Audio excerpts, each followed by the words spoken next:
then Alderman and still Alderman Joe Moore.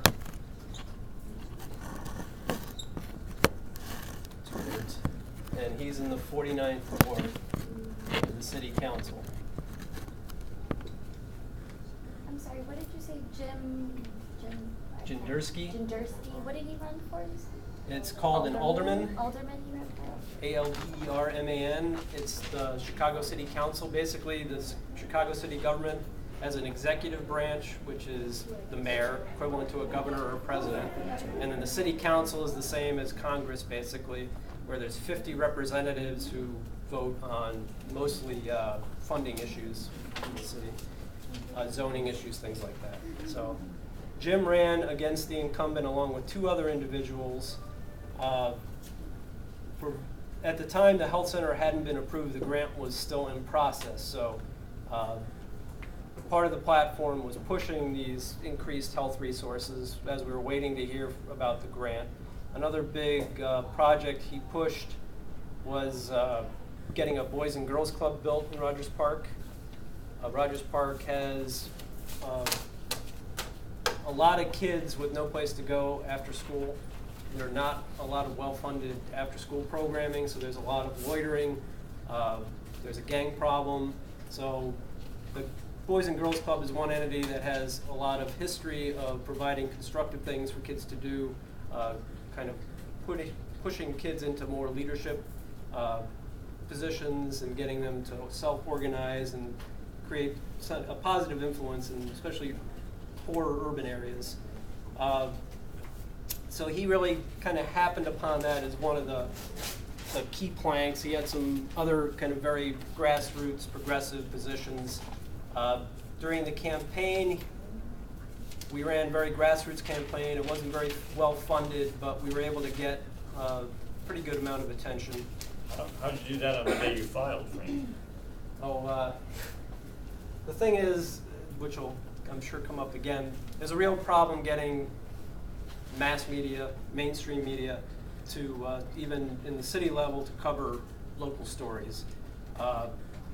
And especially aldermanic races, if there's no real like sexy or controversial story, basically they're not going to cover it. So unless you're accusing the current alderman of some scandal or you do some big publicity stunt, basically no one's going to really care about a race. So in this race, Joe Alderman, one of his claims to fame was he got the city council to pass a ban on foie gras, which if you know what foie gras is goose liver. That's right. Basically, it's the way it has to be prepared is they force feed geese.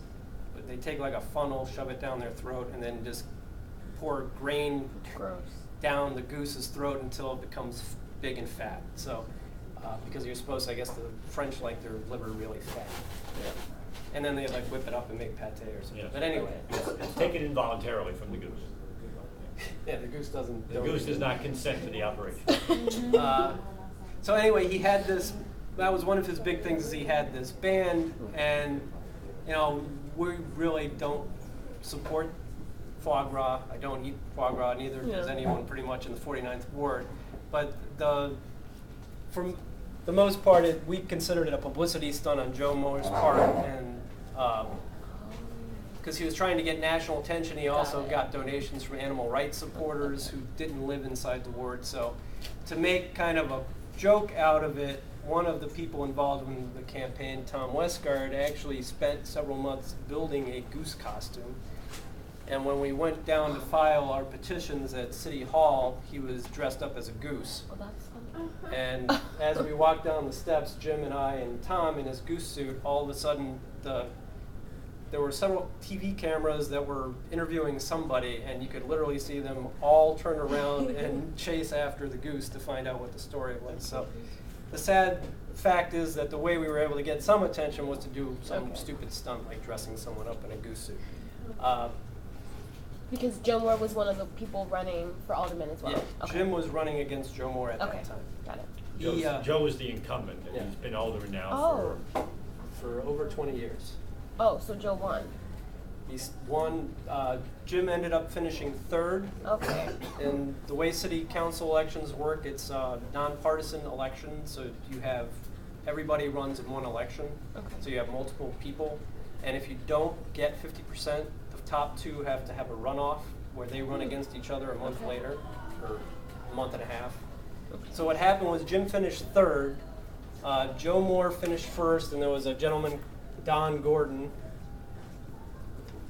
who finished second.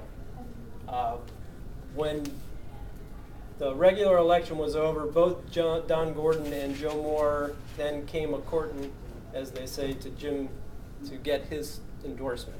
Oh.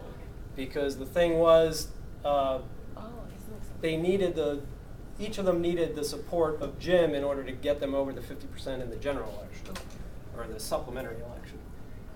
So what Jim did is he kind of sat down with both candidates, went over the things that were important to him, and wanted guarantees from them that they would push those positions if they got elected. So he was able to get Joe Moore to agree to, one of the big things is he agreed to push this Boys and Girls Club project after he got elected. He also Jim was really pushing him on being much more focused on what was going on in the ward, being more responsive to constituents, things like that. Don Gordon was not basically willing to go along with anything Jim proposed, so it was a pretty easy choice for Jim, and he ended up endorsing Joe. Now, that had kind of a positive and a negative effect. Okay. The positive effect was that Jim kind of became a little bit of a player, or more of a player, in local circles, because he was kind of a kingmaker in a sense, because he worked really hard for Joe in the runoff and he ended up getting him elected. The downside is that Don Gordon mobilized a lot of people. There was a huge anti-Joe Moore